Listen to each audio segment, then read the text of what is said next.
Hey guys, and welcome back to another video. In this video, I will show you that how you can play CS2 in 4:3 resolution. So without wasting any further time, let's get started. So first of all, I'll go to my Steam app and hit the play button and let's launch CS2.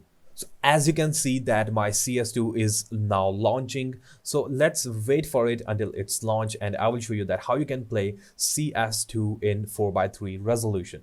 So here guys, you can see that I'm into the game right now. On the top left corner, you will see this gear icon. This is a settings menu. Click on this and then go to video settings. Here you can see the third or fourth option is aspect ratio.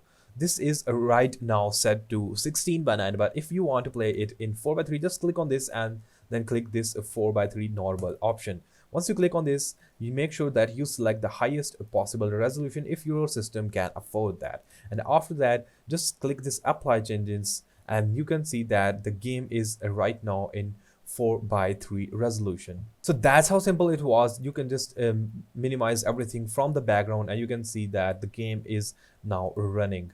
So I hope this video was useful for you. Don't forget to like and subscribe to this channel. Thank you so much for watching and see you in the next video.